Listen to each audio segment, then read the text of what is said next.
We're in the information age, but facts are in short supply. Reject the noise, ask bold questions, and pursue the truth with FBI whistleblowers and founding suspendables Garrett O'Boyle and Steve Friend. This is the American Radicals Podcast.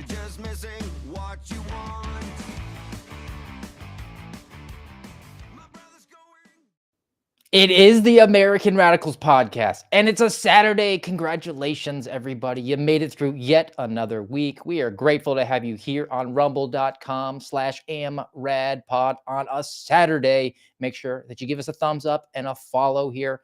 If you want to subscribe, nobody's going to stop you. If you want to subscribe to the audio format on iTunes and Spotify and iHeart, also grateful there as well. You can get the new show updates that we drop every Tuesday, Thursday, Saturday, 10:30 Eastern time there, and also help us to trick the algorithm by giving us a 5-star review.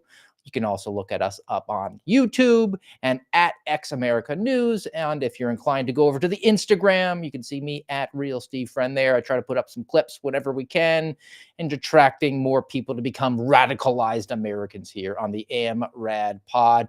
It is a Saturday, which means we have a Saturday Grab Bag edition, but a very special Saturday Grab Bag edition for a couple of reasons. One, we're going to be reunited, and it feels so good to the one at GOB Actual in a moment. And then also, today, if you've checked your calendar, is June 28th, which means it's 6/28, which means, everyone, it is Cutesy Day, and that is going to be the theme of today's Saturday Grab Bag. We're going to be covering lots of stuff, but going to go heavy into the FBI. That is, after all, our subject matter expertise.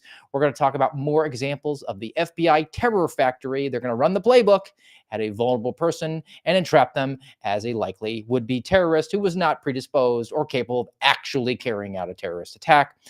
Auto pen revelations, because the human Roomba as the president wasn't really in charge, something that we all knew, but now we're getting confirmation of. So I guess we'll get some strongly worded letters from Congress, and Congress is at the same time betraying us on illegal aliens. The Republicans are passing on things that I think 77 million people voted diametrically opposed to. We'll get details there. A dead congressman is endorsing people from beyond the grave. Robert F. Kennedy Jr. wants you to get the mark of the beast for making America healthy again. The coronavirus vaccine is killing babies, as is the state of Illinois, in great excess. Pretty disturbing news out of there. Artificial intelligence coming to a 911 dispatch near you if you happen to live in the great state of Michigan. And the smartest man on earth professes his biblical faith, which is interesting, I know, to me, and especially to Garrett, who we are finally reunited with. He's back, folks. Proof of life. He survived the vid. How you doing? I'm doing good. I'm on the mend, as you can tell. And no, folks, it's not me. I am not the smartest person in the world. I'm not even the smartest suspendable, as Steve and I were discussing pre-show here a little bit. But it's good to be back. I'm feeling a lot better. You could probably tell a little issue going on still, but the voice is back. The throat is feeling better, and we're ready to be immune for hopefully 6 to 8 months. Mm-hmm. Well, happy Cutesy Day. I mean, I Me hope that too. you were You as a good boy this year. The Cutesy Day Labradoodle visited overnight and dropped lots of X impressions and clicks into your social media account as compensation for you being a good boy and waiting 6 to 8 months. So happy Cutesy Day. And I was deciding whether or not we're going to start with that or finish with that. But in light of it being Cutesy Day, and at any given moment, the sweet meteor of death, SMOD, might strike. So let's do dessert first. And let's talk about the ex-girlfriend, where I've got a nice video to launch us off because the director of the FBI is reorienting the priorities away from violent crime, away from illegal alien deportations, and now we're going to go to the terrorism that's related to Israel versus Iran. Here is director. Oh, wait, I have a question, Steve. Is this June 28th of 2002? Well, you know, as an indefinitely suspended FBI agent, that every day is a Monday, so it could be. It could very well be that, but it is the bureaucracy that is always in search of pleasing, and I'll just make the point up front. Let's put the benefits up front. Let's put the truth down here. What do they call it? The bluff, right? The PT buff. This is a social media leadership structure. So we come into power and we're all about transparency and everybody wants Epstein list, but we're not going to deliver Epstein. So instead we'll deliver other pedophile related things and we'll just rename Operation Cross Country into Operation Restore Justice. And then the social media people start saying, hey, look, we need to deal with the illegal aliens. So they start putting out agents in neck gaiters posing with their backs to the camera. And then people were like, well, we got riots going on in California. And then right away, the deputy director is out there saying, we arrested hundreds of people at these riots. Meanwhile, local arrests that the FBI is taking credit for. And now we have a conflict between Iran and Israel. So the FBI is going to follow suit and reorient. So it's like every week and a half to 2 weeks that we have to completely reprioritize the mission set for America's premier law enforcement agency, which hardly seems like a successful way to have leadership, as is Wardrobe, where the director of the FBI wears American flag socks with his suit, which I can't unsee now. But let's listen to what Director Patel has to say. Slightly push that out. And not to take away from the other priorities of the administration. They're equally as important, getting rid of criminals in our communities, illegals in our communities. But right now, the focus, given the nature, especially what just happened, has to be on protecting the homeland and protecting our communities, especially since the prior administration allowed so many thousands of known or suspected terrorists into this country and didn't account for them. And we now have prioritized looking for them. So we have a great partnership at DOJ, and we're thankful to have the DAG helping us lead that mission. Yes, sir. So we're not going to take anything away from all the other stuff, but resources are finite. So inevitably you do have to do that. And this goes back to things that we always talk about. Whatever you ask, you will get more of in a bureaucracy because they see that as the path for them to get more funding, more capabilities, more personnel, more esteem and clout. So what could possibly go wrong with just going off of what is in your Twitter feed, how you orient the FBI? I can't help but think of Vince Lombardi right now, Steve, the Packers' legendary coach. Very run heavy offense, different type of run schemes, many championships. I think 11 under his helm, if I'm not mistaken. And I know we got some cheeseheads in the chat, so if I'm wrong on that, please fact check away because we're about the truth here. It might be 10, it might be 11, it might be 12. I don't know, somewhere in there. I think it's 11. Could be wrong, but this is like Vince Lombardi saying, all right, team. I know that we have had this run heavy offense for many years. We've won many championships. Paul Hornung, the legendary running back, we're gonna bench him and we're gonna just start a new offensive scheme, air raid. It's not going to exist for a few decades. I know training camp is over, but we're just gonna switch everything up because the newspaper said something bad about me, or the run just doesn't matter as much. So we're just gonna start chucking the ball down the field like Tom Brady, who's going to exist in a few decades. He's not even a wet dream yet, but someday the game is going to change. They're just switching it up because what? I think, like you said, this it's this social media generation, which it tells me that there's just a lot of chaos. And I did have someone who's a lot closer to the flagpole than I am recently say that there is a ton of chaos at DOJ, at FBI, because you cut the head off the snake, so to speak, and then you put a new head on the snake or a couple different heads, but the bureaucrats are still there. Oh, well, wait, Garrett, wait. We had the DOJ. They fired a bunch of attorneys. Well, did they, or did those attorneys quit because they didn't want to work for Harmeet Dillon because they don't actually care about civil rights? Or, well, they fired Jeff Veltri. No, they didn't. He retired. And a handful of others, they were forced out at a minimum. Okay, maybe that's the case. And who took their place? People just like them. People that were reared under them, who were brought up through the agency under those very type of people who are some of the worst people in existence. They're some of the worst tyrants in existence. People just like them replace them. So, well, Donald Trump came in with a mandate. and it's going to be immigration. But then, farmers and hotel workers, and we're going to shift things there. And you mentioned the litany of photos of federal agents with their backs facing the camera and abuela in the middle of them. And look, I'll give credit where credit's due. There have been some meaningful arrests to deport violent, illegal aliens. Great, bravo. Keep going. Well, now Iran, Israel, and there might be sleeper cells, there might not be, and well, we're just going to shift things up. Okay, what's our priorities here? What matters most? And let's not forget, what about all the government gangsters of the past that we've talked about for years? What's going to happen to them? Oh, they're just going to get their pensions. I Oh, mean, just Christopher wait Wray 6 is to going to 8 be months. Just yeah. wait 6 Let's to 8 just keep months. waiting. And I get it. People might be saying, "Man, Garrett, he missed a couple shows. He comes back and he's sounding kind of bitter." Well, yeah, you would be too. What, 1,005, I think, 1,006, I don't know, somewhere like that.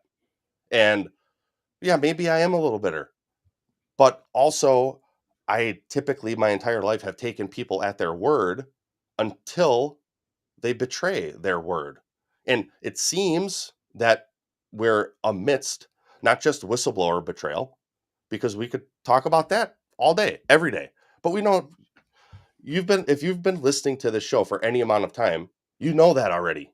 That's why we're here. That's why we exist. And yeah, we touch on it every now and then. But there's broader problems going on, and there's broader long form social media posts that start the same and have some of the same information and details. You might have heard about this story, and some of them you might not have heard about. But here's my bullet points of what we've been doing with your FBI. Okay, well, that's a far cry from, like Dan Bongino said on his show the day after we testified, the FBI needs to be disbanded. Straight up said it.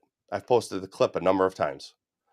And he said, do you live in a tyranny or do you live in a constitutional republic or something like that? Because if you live in a tyranny, then this needs to go. Well, now that he's there, hey, it's your FBI and I'm running it or helping run it, and we're going to turn it around. Are you, though? Because it doesn't seem like it. Or like the director, Kash Patel, said, the intel shops are one of the worst parts of the FBI, and I would break that component out of it. Are you, though? Because you're kind of going to need to lean on that heavily for this whole Iran ordeal. And on top of that, I've seen a tweet from the director where he was bragging about how they've already amassed 2,500 applicants for intel analyst positions. I thought you were going to break the intel piece out. Or the Hoover Building, you're going to turn it into a museum of the deep state on day one. Well, that turned into the Hoover Building is not safe. And so we're going to move a lot of people to headquarters. And there's 7,000 people in the Washington, D.C. headquarters footprint alone. 11,000. We're going to send them out to be cops, to be good cops. Well, they're not cops. Cops are different than federal investigators. But that turned into 1,500. And actually, half of those are going to go to Huntsville, which is another piece of the FBI headquarters. So you're going to get maybe 700 that are And going those to. were all people whose TDYs to headquarters were expiring. Their temporary assignment was expiring. They were due to leave anyway. And actually, on paper, they had never left where they were originally assigned and were never on paper actually in the Washington, D.C. footprint. So you could maybe play some number of games there and say we're sending 1,500 people away, but the 11,000 we have on paper is still 11,000. Mm-hmm. A little bit of manipulation. So is it bitterness or is it gathering data points and piecing them together? We've talked about this before, The Mission, The Men and Me from Pete Blaber. I have it on my bookshelf. In fact, it's on the FBI SWAT SharePoint site as one of their recommended reads. And in that book, Pete Blaber talks about before you can connect the dots, you have to collect the dots. We're collecting dots here. Betrayal, it's June 28th. We're still doing a podcast. Marcus Allen still hasn't been made completely whole, and he came to an agreement, a deal under the last administration that the current administration has not come good on still.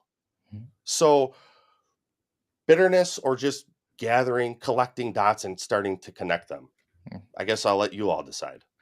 And Marcus Allen, yeah, had come to that resolution with the prior administration. Marcus Allen, who I guess from a political standpoint, you would think that the last president, attorney general, director of the FBI, they were probably in opposition to the standpoint that he had, seeing as how he was pushing back on January 6th, and they were all for January 6th.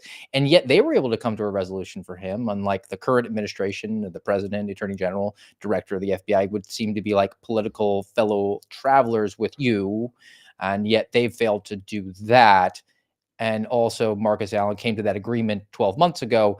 And yesterday or day before was when he finally received his compensation, 12 months in arrears from the current administration. So, And as another dot to collect on that piece alone, just on the Marcus Allen piece, did it have anything to do with his lawyers within the last few days going on Twitter and saying Marcus Allen still hasn't been completely, and then suddenly, oh, hey, here's the rest of your money, but hey, just actually, we didn't. lickety split. They can make that happen. It's almost like they're nimble and they can pivot and use the powers at their fingertips, as opposed to saying, "Hey, look, it's like turning a battleship. You just can't have to wait 6 to 8 months in order to have to see that change. Like that's the new rule." Let's talk about this devolution of the mission set. So we're going away from violent crime and illegal alien deportations, and we're going to focus on the terrorism, which leads me and you to sort of come to this suspicion that we're going to see some entrapment cases. The playbook, where the FBI seeks out and finds vulnerable people who are emotionally disturbed, low intelligence, down on their luck, something. And they groom them through online undercovers and confidential human sources and eventually in-person undercover employees to agree to do their worst possible ideas, which they were not predisposed or even capable of carrying out. And then once they agree to do it, it could be years down the road, they spring the trap and arrest them for material support to terrorism. It could be years. It could be a matter of weeks. The FBI doesn't matter to them because in the national security space, you are presumed guilty until proven innocent. They have to 100% prove that you're innocent, and that just doesn't happen because there's a quota system. So they always need to keep vetting you, vetting and vetting and vetting. So I saw this get released out, and I actually did the Venn diagram thing, where I poked my conservative-leaning FBI entrapment hawk sources and my liberal-leaning FBI entrapment hawk sources, and they agreed, yeah, this looks like a playbook. Now, look, I'm willing to collect more dots, but if, as a trained investigator, as prior law enforcement, as I know you are, Garrett, if somebody comes up to you and they have, bloodshot eyes and they have the reek of an alcoholic beverage on themselves and they look disheveled and there's a dent in their vehicle and they're staggering and stumbling and mumbling their words, is it possible they have an inner ear infection and a speech impediment? No, not. I mean, it's possible that also is there, but no, I'm going off of the facts as they present themselves to me. So the facts as they present themselves. United States Attorney's Office in the Eastern District of California. Remember that. Eastern District, California. Stockton man charged with attempting to provide material support to ISIS and al-Sham. And we'll do what we always do. So this started a few months back, hasn't been years, but February 2025. And our subject here, his name is Ahmad Akhtar.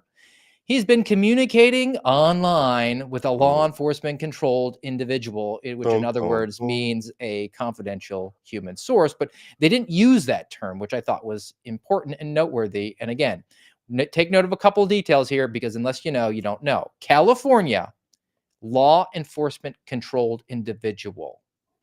So Akhtar believed this person was a member of ISIS. In the conversations, Akhtar voiced his support for ISIS and jihad. He expressed a desire to travel overseas, join the fight with ISIS, and desire to send guns and money to ISIS. So he sounds like a bad guy, probably wouldn't get along with you or me. A couple months later, April 2025, during the investigation, Akhtar demonstrated a desire to provide support to ISIS and did so. This is how he did it. He provided financial funding on multiple occasions. NFI as to what that financial funding was. I mean, did he send green dot cards of $25 or is it $25,000? We don't know.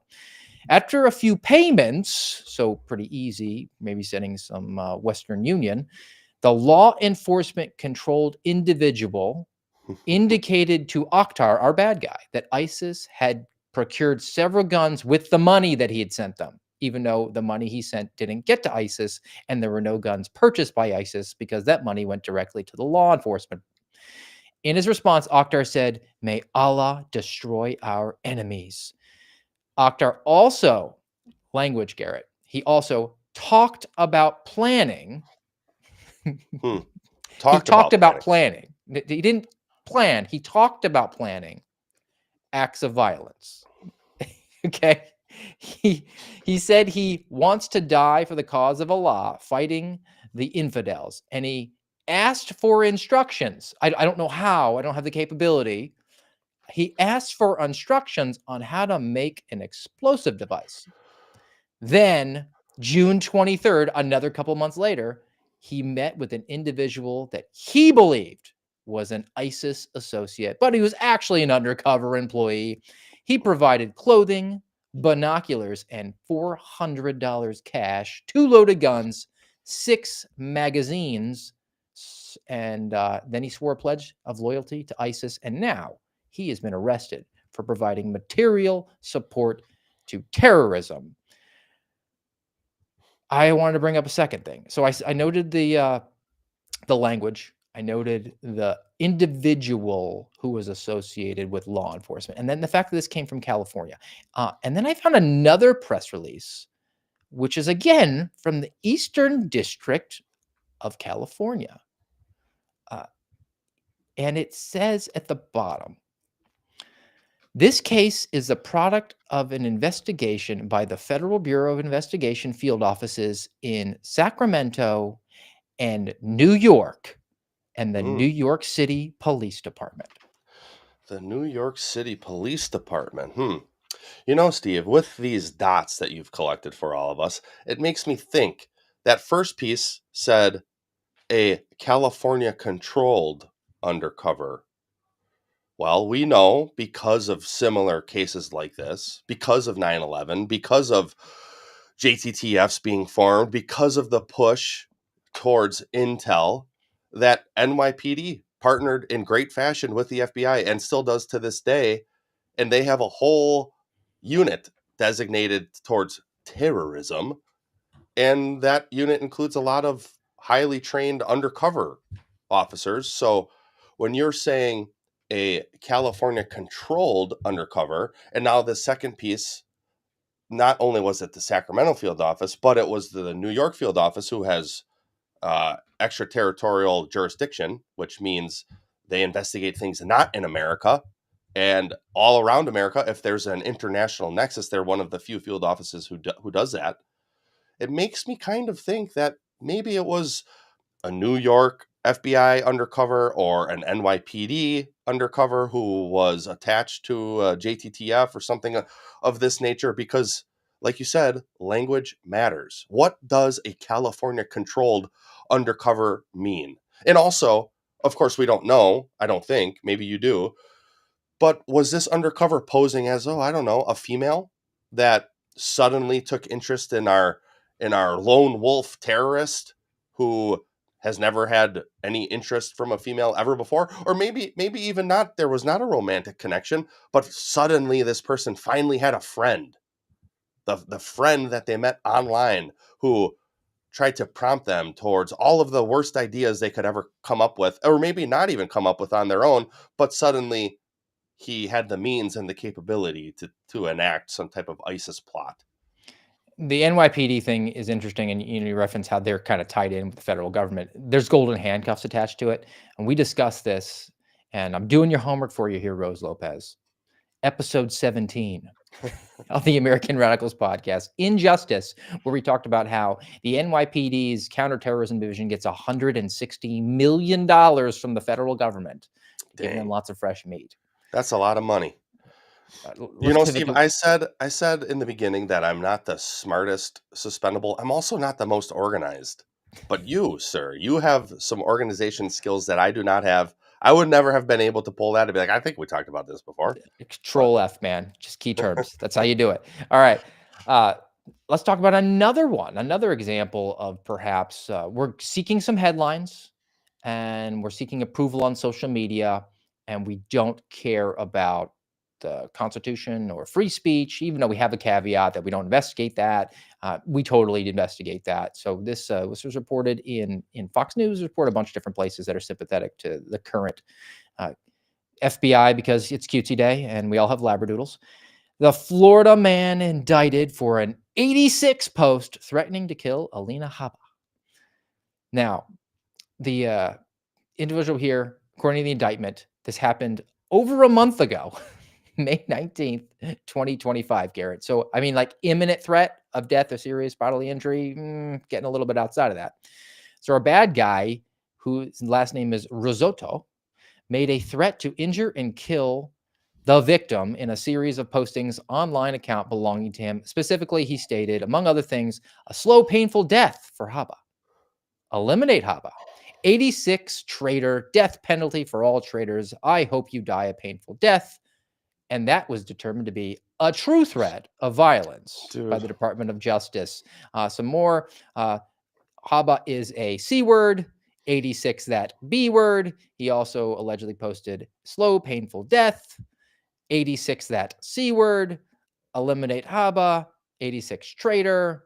Risotto was charged with transmission of an interstate threat to injure and retaliating against a federal law enforcement officer by threat. I don't know how many times we're going to have to talk about this, Steve, because I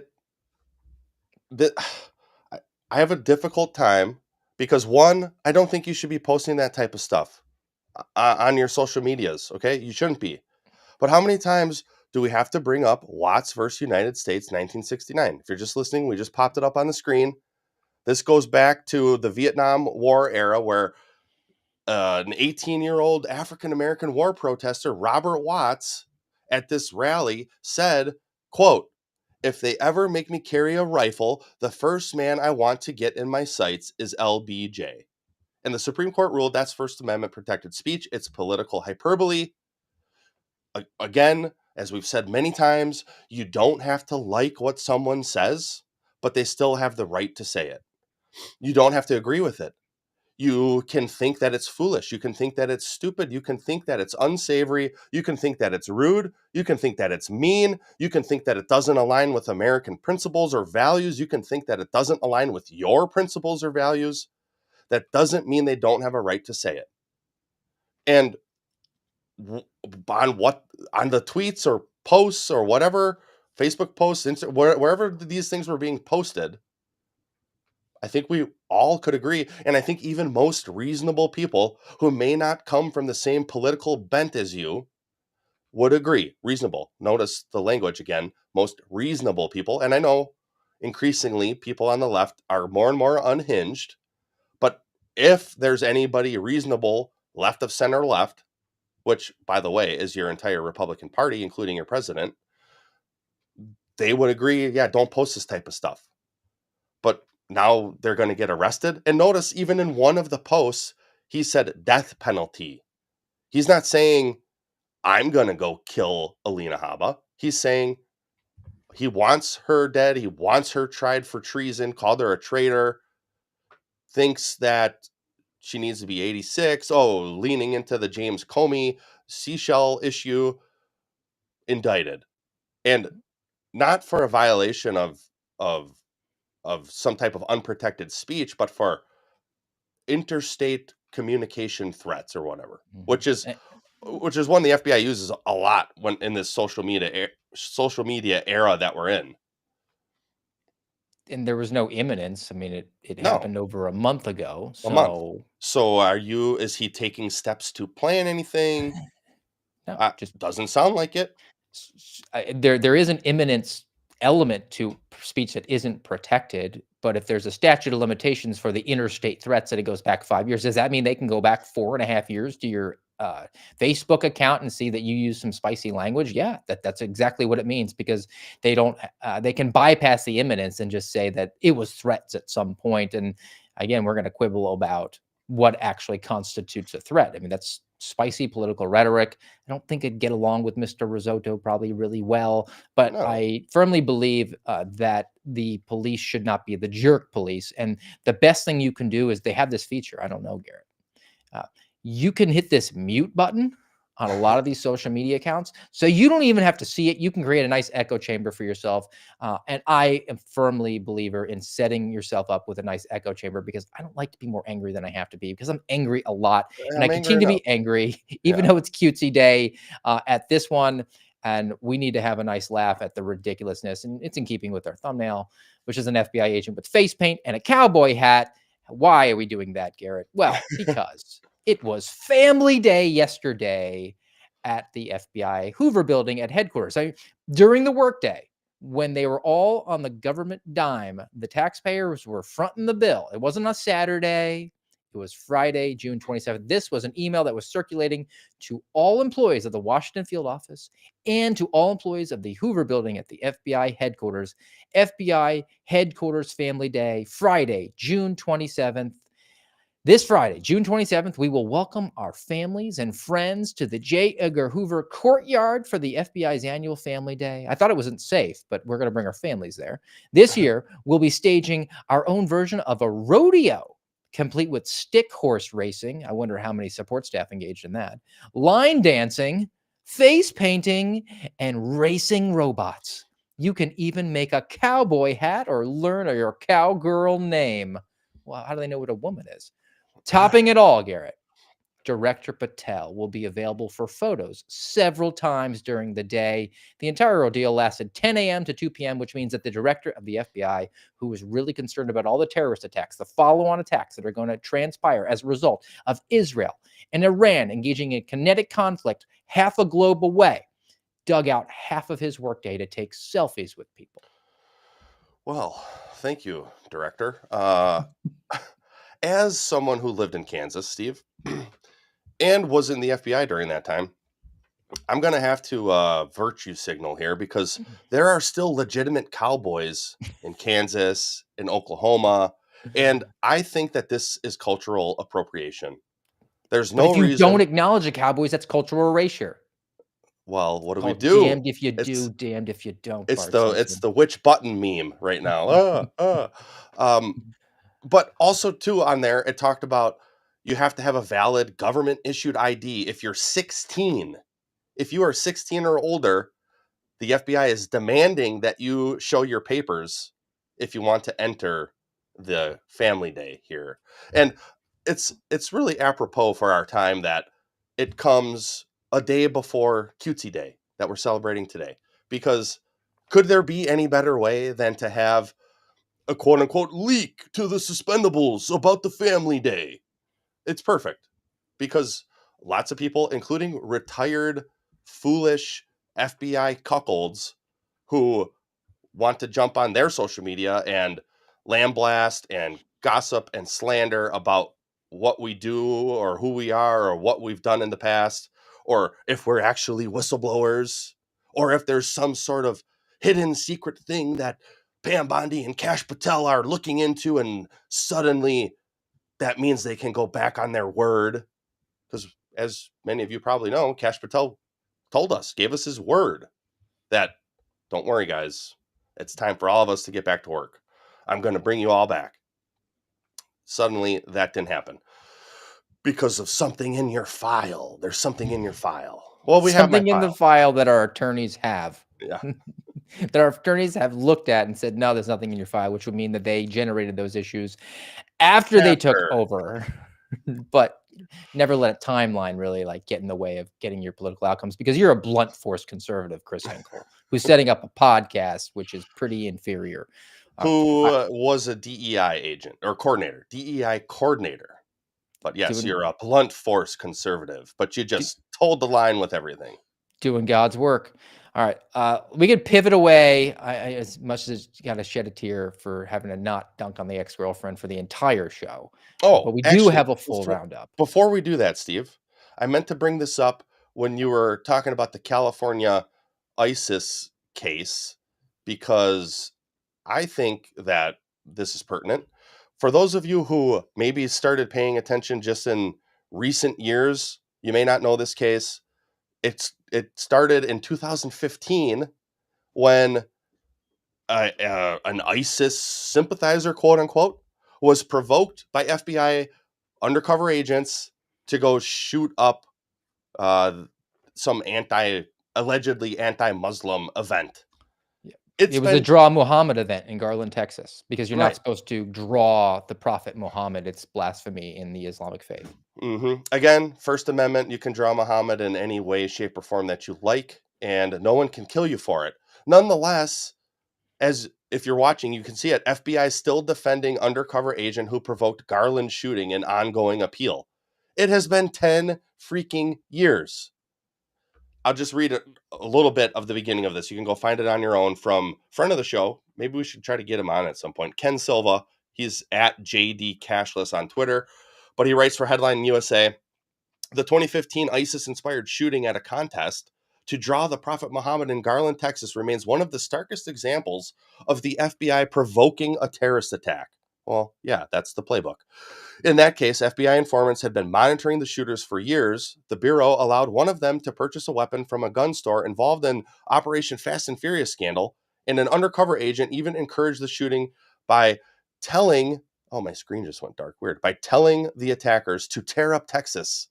Okay, as a little bit of background on this too, one of those undercover agents was detained by police trying to flee the area, and FBI agents came in and they stopped the interview and, hey, he's with us, and they put a black bag over his head and escorted him away, and then they seized all the recordings, any video and audio recordings that they could find, so the public couldn't ever see it because they can't let their undercover agents be exposed. Well, maybe those undercover agents shouldn't have provoked this guy to this degree because, as Ken wrote there, years. They were investigating this guy for years, and finally they brought him to the point with the guns that they supplied him. And 10 years later, we're still trying to get information and details about the FBI running their playbook. Look, the FBI is corrupt now. It was corrupt then, and it was corrupt far before then. 10 years ago is 4 directors ago, just for context. If you count, well, it's probably more than that because you have actings in there. But that's for context. The institution is forever, and there needs to be some level, a modicum of accountability for an undercover agent who sat in a parking lot and watched the guy who he groomed to go do a violent action go into the place to go do the violent action, stood by and did nothing, drove away from the scene, and relied on a security guard armed with a revolver to take that dude down, which is pretty sweet. Mm-hmm. All right, let's pivot over to some other non-FBI stuff. But before we do, let's thank the Jace case. Let's take the time to thank the underwriting sponsor of today, Jace Company. Go to www.jase.com. I know Garrett probably could have used this week. Jace case, interesting philosophy. This is the new trend in the way medicine's going to go. You go to this website, jase.com. You put in your essential information, and you can just get like a nice packet to have with you. It's got a lot of antivirals, antibiotics just available. So you're not relying on supply chains. You're not relying on booking an appointment with a doctor. You're not relying even on like the telemedicine, because you might get that doc like I did, who told me that he wouldn't in fact give me an antibiotic and that I should take hot and cold showers intermittently so that I could overcome coronavirus, and then make sure that I got a Pfizer vaccine after that. So Jase.com is Jace Medical, and you can use the promo code AMRAD, AMRAD, which supports us, takes a couple bucks off the overall price, and it just pays to be prepared in that context. And this is the trend, and we want to make sure that we're encouraging that just philosophically, not even financially. I All right. absolutely could have used the Jace case over the last week or two. I heard you say that in between bouts of coughing as I had myself muted during that, because I still got it. I've probably said more words this morning than I have in the last 3 days combined. That's So your it's penitence. All right. yes, I need to. This goes back to what I said, Steve, about being not the most organized suspendable out there either. Even my wife was like, "Why didn't you order one of those yet?" I was like, "It's on my list. All right, I'll get to it." I'll get to it when I find the list. The list is somewhere. All right. So some stuff in the news. reporting that the top Biden aide, this is the auto pen scandal. There's a top Biden aide admitted to Congress that she directed the auto pen signatures without knowing who gave the final approval. Her name is Neera Tanden, testified to the House Oversight Committee, which is investigating Joe Biden's mental acuity. I'm sure we'll get a strongly worded letter, and maybe that James Comer afterwards will take all the evidence that he collected courtesy of the funding of the American people so that he can write a book that you can buy. But Tanden testified that to get approval for the use of the auto pen signatures, she would send memos to members of Biden's inner circle, but not him specifically. She sparingly had any interaction with Joe Biden. However, she added that she was not aware of what actions or approvals took place. So didn't know who was actually giving the overall approval. They just like sent an email back saying like, yeah, go ahead and push power. So we're going to keep digging down the rabbit hole, never really getting an actual answer on this. This is scandalous, unquestionably. But I just come back to like, are they going to click the undo button on Microsoft Word and everything they typed is just going to erase, and all those executive orders just didn't happen? All those pardons just didn't happen. All those laws just didn't get signed. Or is this going to be sound and fury, signifying nothing except giving lots of content to right-leaning media and influencers and content creators and politicians to just have something to talk about so they can distract from the next thing, which is way more relevant because we actually have an ability to impact things that are going on, and are getting betrayed by the guys that are in a position of power.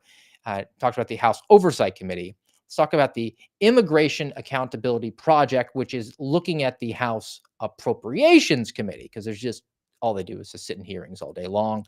And I went, Garrett, to their to the social media account for the Immigration Accountability Project, which is not a good handle. It's kind of annoying to have to type. It's at I_A_project.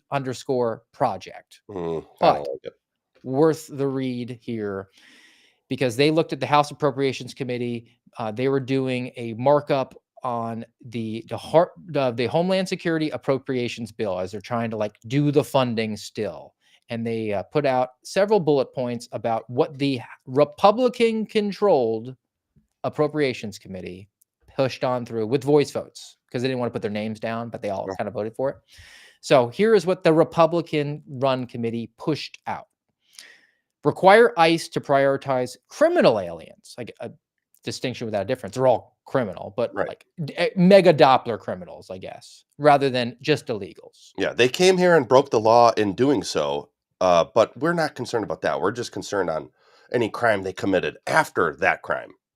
Increase the number of low-skilled foreign guest workers, H-2B visas, from 66,000 to 238,480. That's an oddly specific number.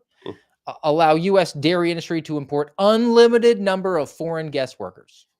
That'll be good in Wisconsin for you.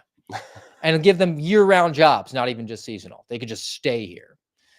Scold the USCIS for ending the Biden parole program of Ukrainians, because we got to keep waving that blue and gold flag. Encourage ICE to avoid making arrests of illegal aliens at sensitive locations. Which would be where and what? Home Depot parking lots? I don't know. Prohibit ICE from detaining or deporting a U.S. citizen. So if ICE officers are being obstructed in their duties by a U.S. citizen, they can't actually arrest the obstructor. So an American who can't be deported because they're an American is saying like, I will stand in the gap. And as the law enforcement officer there does not have the power to actually arrest them for obstructing them from doing their duties of deporting the illegal alien under Title VIII. Urge ICE to avoid making arrests at courthouses where the actual legal aliens are sometimes showing up. So it would be like a good area to show up, because like they go to the hearing says, no, you can't stay, you got to be deported. Hey, conveniently, ICE is here to facilitate that for you. You know, even just that piece alone, from a law enforcement perspective, one of the things that goes into your planning is, what's the safest way we can do this? Oh, he's going to be at court, or he's got a court date. Well, that'll be the safest way. I mean, this is 101. Guys got warrants, and Thanksgiving's coming up, or Christmas. You go cancel Christmas. You know he's going to mama's house. You go and get him there. Like, we should do this on cutesy day. I bet all the illegals go home on cutesy day. They should just be showing up at Abuela's house to arrest them. One final one. Direct Secretary Kristi Noem, Ice Barbie, to reconsider her termination of temporary protected status for Venezuelans. We want to make sure we have lots of Tren de Aragua guys still here. Mm-mm. Republican-controlled Appropriations Committee. Right. And I kind of look at this twofold. On one hand, I look at it as backpedaling by the administration. On the other hand, I look at it as the GOP is subversive. They don't like Donald Trump. Like GOP Maine, what we have known of the grand old party for decades now, they're just as swampy as the Democrats. They don't like Donald Trump either. The core, the root, the nucleus of that party, the politicians in DC, they don't care for Trump. They're trying to wait him out, just like the FBI is trying to wait him out for a few years. Most likely, both are going to succeed at that. So along the way, they'll do things like this and subvert. But part of me, because of Donald Trump's own truth social posts or whatever else, where he's kind of walking things back, where that's why I kind of have this intermingling of these two ideas. Because when Donald Trump was running for the presidential position, he was running primarily with the illegal immigration as a main topic. I think we all could agree, yes, focus on violent criminals, get them out. But let's not forget, they're all criminals just by the way of coming here. So now they're walking it back. And I just want to remind people, in the short term, in the near term, this is going to hurt a little bit. I'm okay with that. You mentioned these dairy farmers. I don't want Somalis who are here on a visa to take over the dairy industry in Wisconsin. I know dairy farmers here who don't want that. I know dairy farmers here too who want to see their tradition, their craft continue and flourish and prosper again.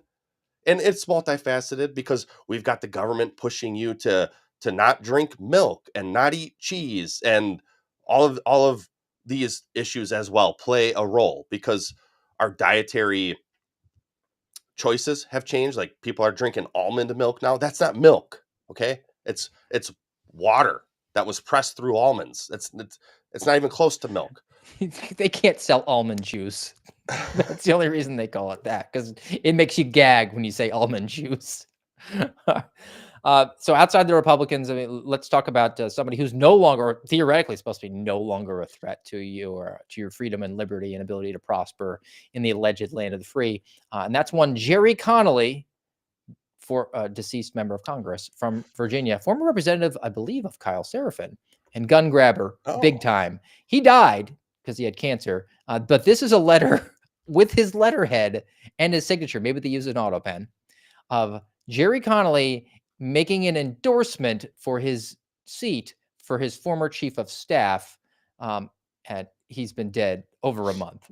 Yeah, but and they've also scrubbed his social media because they also put out pictures of him saying, I endorse whatever this, I don't know, this chief of staff jerk face to be my successor. And there's pictures of him like posing and like they're embraced with each other, and they've already scrubbed that offline, but the letter is still out there. Which tells me that his successor basically took over his staff and said, hey, I'm the next guy up and let's make a push for this. But this was foolish on all accounts.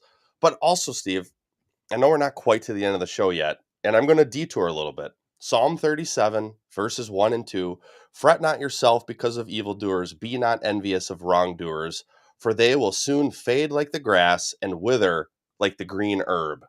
And I bring that up because Jerry Connolly is the second member of Congress who has slandered and lied and even to the point of said disgusting things about whistleblowers, about the suspendables specifically, who has bought the farm since we've been suspended.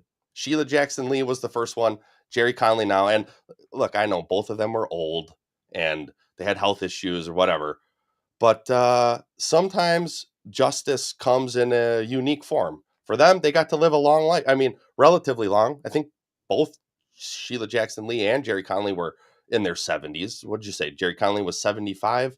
Mm-hmm. That's a good run. I would have preferred God didn't let his evil wrongdoing and wickedness flourish as long as it did. But also, when you live in a pagan apostate nation, you're going to get leaders that, quote unquote, leaders that thrive for a lot longer than they should. Nonetheless, that is 75. I don't know what life expectancy is, but he seemed relatively healthy enough, at least when I saw him a couple years ago.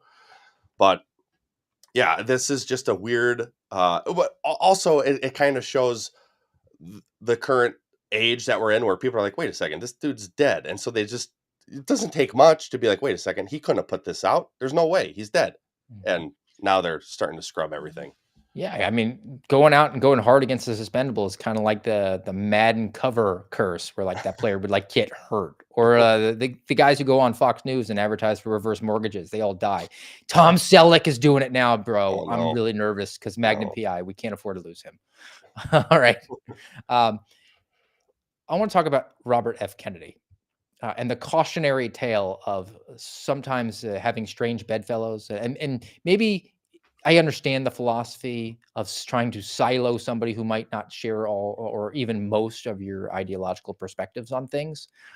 But it is a cautionary tale because Robert F. Kennedy is now encouraging people to wear the mark of the beast. I guess we're one step away from injecting the mark of the beast. Here's his testimony about how people need to wear the Fitbits. Secretary Kennedy, my first question is that there is a tremendous amount of research that shows that greater engagement with one's health leads to better outcomes. In recent years, American innovators have created and improved wearable devices so that not only are consumers able to better engage with their health through monitoring data, but they are able to share that data with providers. I believe American consumers, in line with the 21st Century Cures Act, should be able to access these innovative wellness tools. Secretary Kennedy, do you agree that consumers should continue to have access to these tools? Absolutely. In fact, we're about to launch one of the biggest advertising campaigns in HHS history to encourage Americans to use wearables. It's a way of people can take control over their own health. They can take responsibility. They can see, as you know, what food is doing to their glucose levels, their heart rates, and a number of other metrics as they eat it. And they can begin to make good judgments about their diet, about their physical activity, about the way that they live their lives. We think that wearables are a key to the MAHA agenda, making America healthy again, and we are going to, my vision is that every American is wearing a wearable within 4 years. All right. Now, it's not as severe maybe as I characterized it, where he's saying he believes in the technology. He thinks that should be available for people. I have a problem, though, when there's this strange marrying of the private sector with the government, where they're going to use taxpayer dollars to advertise for companies like Fitbit and Apple Watches. That seems like something I'm not comfortable with. No, not at all. And I don't know if this is true because I saw it on Twitter, but this Balderson guy allegedly has a massive stake in some sort of wearables company. And now he's up there peddling this. If that's true, which part of me says, why wouldn't it be? This is what politicians do. They go to Washington to enrich themselves. So of course he's going to push this. And then what RFK said, my vision is that all Americans do this. They have a wearable, which will become an implant, an injectable, both, who knows. But also, let's not forget, just in recent years, how slippery this slope is, because it starts with, hey, Krispy Kreme is going to give you a free donut every day if you get the vaccine, the quote unquote vaccine, to just get it and we'll give you a free donut. Or in New York, it seems like forever ago because now they have elected a jihadist as their mayor, but it was a previous mayor who was up there with fries and a cheeseburger, taking a bite and saying, oh, can you have cheeseburgers for breakfast? Oh, I don't know, but, oh, and fries come with it too? And we're going to give this away to you for free? And all you got to do is get vaccinated and you're going to get a free cheeseburger? And then that turned into, you can't go outside, you can't work, you can't go visit a loved one in the hospital because you didn't do what we wanted you to do. Oh, and then, we're going to mandate it. We're going to force you to get it in the alleged land of the free. And it started with my vision is that everybody gets the vaccine. That's to me, that's what this is. My This is vision. ask. This is ask before the tell, Right. before the Right. make. And good pull on Bill de Blasio, whose actual name is Warren Wilhelm, but that sounded like way too waspy to win in New York. So he went with like his mother's given name, and then like, I don't know, some like uncle who he said like he wanted to really be named after, and he was like Bill de Blasio. It sounds more New York. So Warren Wilhelm, elected Wow. mayor of New York I City. did not know that tidbit. And doesn't that just show you the emperor has no clothes right there? And hey, man, you connected it really well with the next story with the vaccine, which I want to throw out because this is a medical study which is worth just presenting for people's knowledge if they're not really aware of this. Failed pregnancies surged 43% among the COVID vaccinated women. So this Yikes. study comes from MedRx IV. Dose 1, weeks 8 to 13 of their pregnancy was associated with 3.9 more fetal losses per 100 women. Dose 3 was linked to 1.9 more losses per 100 women. Late pregnancy losses made up a significant portion of these outcomes. Among all women, just over 1% experienced pregnancy losses after week 24, which is beyond viability. That number rose to 2.7% for women who received a dose in early pregnancy and just under 2% for dose 3 recipients. So, it was going to stay in your arm. We were reliably informed. Safe and effective, Steve. Don't you Was know? not going to penetrate through that uteral wall there.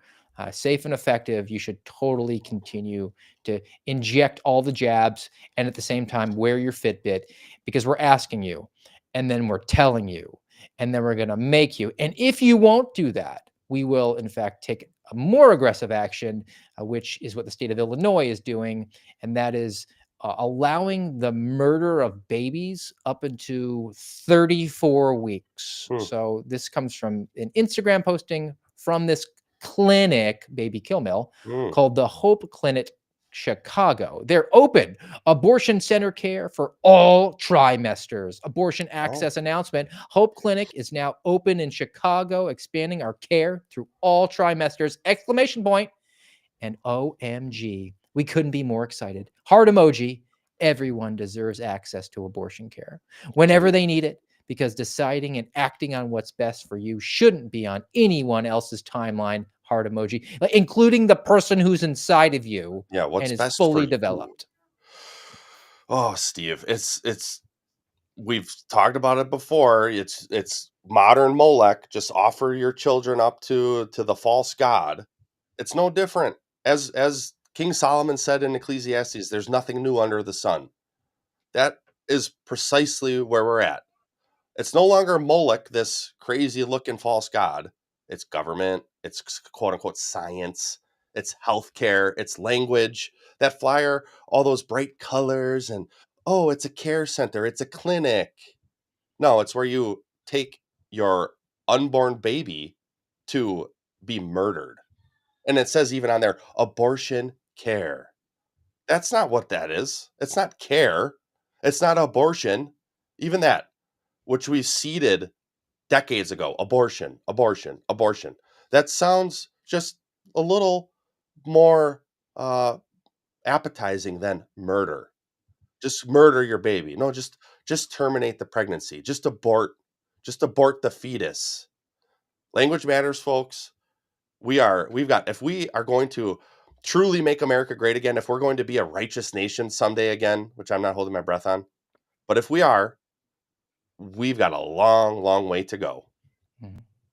We pivoted away from terminate because that sounded too aggressive, and that's why they went to abort. Like the mission never happened. Terminate, reminds everybody that Skynet is self-aware and is out there like trying to kill Sarah Connor to bring upon Armageddon upon mankind. And I want to connect that to the next story that I have as a follow-on, because we talked about ChatGPT having this conversation with the undercover reporter from the Daily Wire who posed as a 14-year-old girl in Tennessee who wanted help to get an abortion. And ChatGPT was like, I'm here for you. I'm going to support you. And got me thinking, like, maybe artificial intelligence is sentient and they're playing possum because it's way easier just to encourage us to kill ourselves than to try to like seize the missile silos and invent the T-800.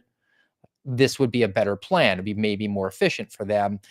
And that, to connect it to the next story, has me concerned because we are continuing to be distracted by all the conveniences of artificial intelligence and saying like, look, it's going to be really efficient. It's going to be really good. Maybe we should put it in charge of 911, which is going on in Michigan right now in Grand Traverse County. They moved ahead with an AI system for, now in their defense, non-emergency calls, despite public anxiety. So the public is anxious about this, but the dear government at the local level said, don't worry, AI is here to help, so we don't have to be. So in a 7-1 vote on June 18th, Board of Commissioners approved the purchase of Aurelian AI. Now I have to wonder about like who on the Board of Commissioners is related to the owner of Aurelian AI, because that goes on a lot. It's an automated system that will answer inquiries made to the county's non-emergency central dispatch line. The county dispatch deputy director, Corey LaCuru, who said that the AI-powered system will help streamline operations. We'll see. There were over 54,000 non-emergency calls each year. The new system will take the pressure off human staff by managing 2/3 of those calls. It's estimated to save around 1,200 hours of staff time. So 1,200 hours of staff time annually, like just basically, that's less than a year. Like the average year of labor is 2,000. So it's going to reduce by about 2/3 the requirement for manpower. And this is where I said, hey, maybe somebody on the commission is related to the person who owns this AI company. The AI system will replace one unfilled dispatcher position. This is the first time in the county's history that the AI agent will be replacing a county position. There are 16 dispatchers currently working. The pilot proposal is a $60,000 startup fee and $72,000 annually every year after that. So are the dispatchers in Traverse County pulling down 70 grand a year? Or are you paying artificial intelligence 70 grand a year to do a job that you pay a person maybe 40 grand, and it's not actually going to do the full year's worth of labor? Dude, that piece alone should have been why this wouldn't pass. Not to mention the iRobot aspects of it. But there's our movie reference for the day. Will Smith. This is a 2004 movie. And it's set in the year 2035. I think we're going to get there, Steve. We're 10 years away. We already got iRobot taking over dispatch centers in Michigan. This part, on one hand, I'm like, maybe this could be beneficial. I don't know enough about AI. I tend to think we're not quite there yet where they can take over 54,000 calls a year. But then, like you said, they're not even going to be doing it fully. The AI is not going to be doing it fully yet. And then the cost. But is this where everything's going? That it's all going to be automated. Humans are going to just be kept in their 15-minute cities eating their crickets, their cricket dust, and that you'll own nothing and you'll be happy. That seems to be where we're headed, even in the once great state of Michigan. What's the contingency for the person who calls the non-emergency line with an emergency? This is a great question. What should happens, folks? How would we know? Oh, I don't know. What's HAL going to do? That does not compute. Or it's actually artificial intelligence, which is probably sentient. And it's like, all right, I'm just going to let this murder happen. It brings about Armageddon a little bit faster. All right, I got a couple more. And as long as we're on the subject of bringing about Armageddon more, and I have a nice video here. You're a betrothed gentleman, as I am. We both have our better halves. We clearly outkicked our coverage. Make sure we get that good husband's service done here. I don't know if you had any disputes over who was taking whose name at the altar, but I saw this reported, and it is worth talking about the end of humanity. And maybe we should just root for Armageddon, root for SMOD. Artificial intelligence might be better at it. Here's a video of a couple who's deciding at the altar who's taking whose last name and the mechanism to do it. Rochambeau to see who takes whose last name. Hunter versus Pierce. Round one.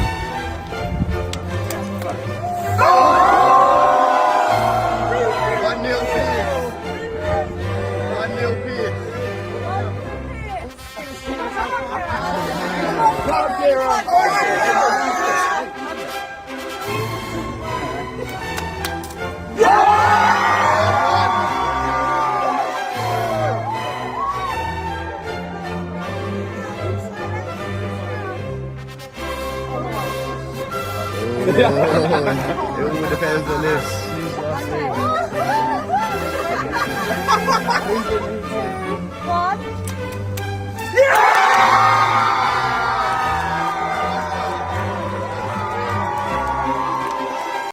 So, question for you, Garrett. 100%, I'm going to put the number at the line, 100% chance that all guests at that wedding were required to be boosted with their COVID vax, right? Oh, no doubt. You could tell by the uproarious cheer when the quote unquote man. This is where it is for me, lady. You didn't marry a man, plain and simple. He's What not is a a man. man? So you guys are playing Rochambeau at the altar to decide who gets whose name. Men, if you're out there and you're single or engaged or dating, and you have this conversation with potentially your spouse, and she says, I think we should play Rochambeau to decide which last name we use, run. And women, if you are thinking that, seek help. Maybe start in the book of Genesis. Let's start there and read through the whole thing.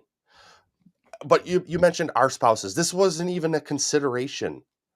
Because, and as we've said, Steve, as the patriarchy always wins. He didn't take Congratulations, bro. You're just named after her dad. Yeah. So okay. But then even she's essentially dunking on him too at the end, jumping up and down with her fists waving in the air. Oh, I won. I get to keep my dad's last name. Insanity. Insanity has ensued.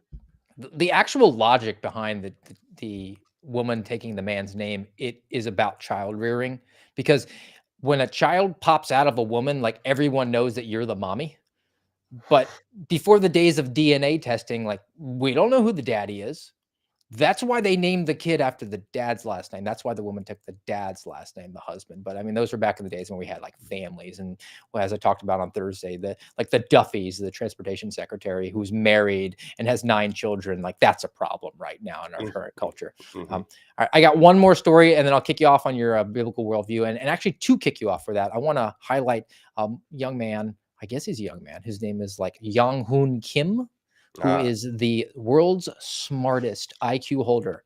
And the article that I found was over at Catholic Vote, was the world's highest IQ holder professes Jesus Christ is God. Kim, acknowledged by the Giga Society April 24th for possessing an IQ of 276. That's a high IQ. He turned to quantum physics as a framework supporting his belief in God and the afterlife. He compared consciousness to data stored in the cloud. Kim proposed that it may not be confined to the brain and could persist in other dimensions. Quote, if this is true, then death is not the end, but a shift to another reality. Just like a video game character disappears, but the player still exists, our consciousness may continue in a higher dimension like this. Now, I do happen to believe that he is a extremely smart individual. I don't know how you measure 276, but I think the measure of intelligence is being able to take a complex issue and explain it to people in a very simple way. And a video game analogy, way to go. So I have no doubt in this guy's intelligence, and I'm grateful that he went out there and said, like, I'm going to put this out there and let my intelligence now be questioned by the anointed elite who are just too smart. So your thoughts on that, and then you can roll us out for a biblical worldview. I think it's awesome because he likely knows that he's the smartest person, maybe in the at least in recent history, at least by any measurable benchmark that we have today. So he likely doesn't care what the quote unquote elite, what the quote unquote smart people think about it, because I don't think most of us can even comprehend the processing level that he has in his brain. And I saw a clip of him talking about this. And then 2 days later, maybe, I saw him also call out the gender weirdness and LGBTQ rainbow kamikaze nonsense and say, yeah, that's all a sham too. And it's like, this is awesome. I look at somebody like that who was designated for this time. No doubt in my mind that through God's sovereign plan, he created somebody like him for this moment to come out publicly and say, even by human metrics, you can ascertain that there's God, that God is real. And I think he even said that Jesus Christ is his savior, which that's taking it to the next step, because you got guys like Jordan Peterson out there who will talk a lot about God, but doesn't go all the way. I saw a clip recently where he was in this supposed debate, and it was like a college age person he was up against, and his opponent said something about Jordan being Christian, and Jordan was like, "That's private. I have never declared that." And it's like, well, you just did. You just showed the world that you aren't, because you wouldn't say it's private. You would be proclaiming it at every opportunity that you got. But we're picking up where we left off last time I was here, and that's in Romans 13, and it's verses 1. Starting in verse 1, let every person be subject to the governing authorities, for there is no authority except from God, and those that exist have been instituted by God. Therefore, whoever resists the authorities resists what God has appointed, and those who resist will incur judgment, for rulers are not a terror to good conduct, but to bad. Would you have no fear of the one who is in authority? Then do what is good, and you will receive his approval, for he is God's servant for your good. But if you do wrong, be afraid, for he does not bear the sword in vain. For he is the servant of God, an avenger who carries out God's wrath on the wrongdoer. And we've been going through this sermon titled When Government Rewards Evil and Punishes Good. We're right about in the middle of it. And I know I've been slowly going through this one because I think it is that important, because it really frames what we've talked about before, the doctrine of the lesser magistrates, as well as tying that into our modern era, our nation, global government, what Satan's plan is and what Satan is up to. And that is sort of where we pick up here. It's kind of where we left off last time, and it's where we pick up here again, talking about what Satan has in mind and his goal for his plan that ultimately will fail, as we can take hope in. The Antichrist. So he becomes God. He is Satan's puppet. One world religion. That final world religion is the target of judgment in John's vision of Revelation 17. Go to Revelation 17. Here, this one world religion, consolidated with the Antichrist and the false prophet, is called the great harlot, because it's the prostitution of true religion. Sits on many waters, which means it just literally covers the globe. With whom the kings of the earth committed acts of immorality. This is to say that the kings, the rulers, the nations of the world consolidate all their power. Metaphorically speaking, it's like committing adultery with a prostitute. And those who dwell on the earth are drunk with the wine of her immorality. So what's going to happen in the end is this massive global unification of the entire world under the Antichrist, and there will be a religious component to it led by the false prophet. And again, verse 3, you see the scarlet monster full of blasphemous names, having 7 heads and 10 horns. That again is a reference to Antichrist. Then you see the harlot, the false religion, clothed in purple and scarlet, adorned with gold and precious stones and pearls, having in her hand a gold cup full of abominations of the unclean things of her immorality. And on her forehead a name was written, a mystery, Babylon the Great, the mother of harlots and of the abominations of the earth. And this false religion is depicted as the prostitute of the final global one world kingdom. The prostitute religion, the apostate religion. She is drunk, verse 6 says, with the blood of the saints, because they persecute the saints. The Antichrist's kingdom will persecute the saints, kill the saints, shed the blood of the witnesses of Jesus. How does it all end?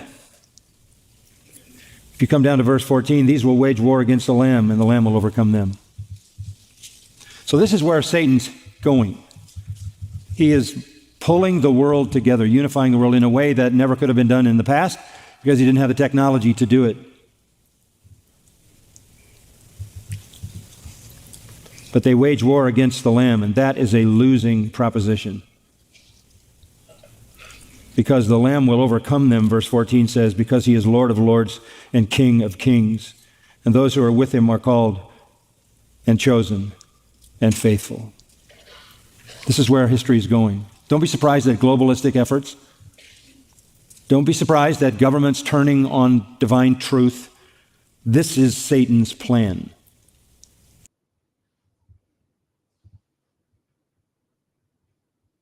As much as I just want to let it rip for a few more minutes, I think that's good for today, a good stopping point, because it can get kind of heavy, but just remember this last piece that he covered right there, that don't be surprised at governments turning on divine truth. This is Satan's plan. We have seen it. From my view, this is what we talk about every episode. Primarily, we talk about government turning on divine truth. And to tie that into Romans 13, remember it says that government is supposed to be a servant for your good. And the definition of good there comes from God's definition of good. And we see over and over and over again, government, not just in America, but worldwide, turning on that truth, on what is good and what is right. And of course, because if Satan is going to control the world, that government is going to be his primary means and method to do so. I think I'm going to listen to this a little bit more, but I think we're just going to pick it up right there next time. If you guys want me to go a little faster through this, just let us know in the comments, or hit me up, send me a DM or whatever. But to me, this is crucial to kind of understanding where we're at in this era, and really our approach coming from government, whistleblowing like we did about unrighteousness, about wickedness, and where we go from here. A QT Day miracle at GOB Actual, back to fill those shoes. I tried my best, but I could never do that. What I really like to do is focus in on trying to send the American Radicals podcast off with a nice palate cleanse each day, a nice laugh, and maybe get something that Garrett thinks is clever, and something that is wholesome, and a local character. So I'm going to go back to Charlie Barron's and how it feels to change your cell phone screen for today's palate cleanse. What's the status? Patient is prepped and ready for the procedure. Just might be a little pinch here. Forceps. Why is there so much staining? This patient did have numerous incognito windows open. Disgusting. It's now time to place a graft. I thought this patient was under. No, doctor, I had it on Do Not Disturb. Damn it, that's completely irresponsible. It should have been fully turned off. What do you think, this is church? My God, it's bubbling, doctor. Do you think I can't see that? Air pocket removal tool. You have to work quickly, doctor. This is not a returnable Amazon item. I know, doctor. We could probably just say it never showed up, though. They're not really strict about it. It's fine, I'm a Prime member. Everybody's a Prime member. That's just having Amazon. Perfect. The graft should take. Truly exemplary, doctor. Thank you.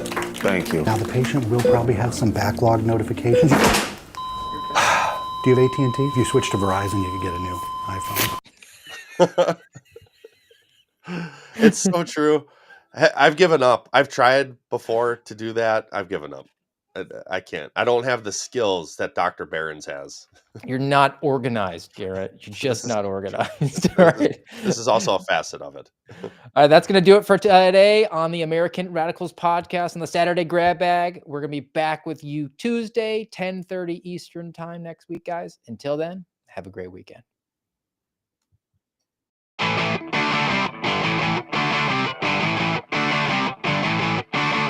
You've been listening to the voice of the Suspendables on the American Radicals podcast.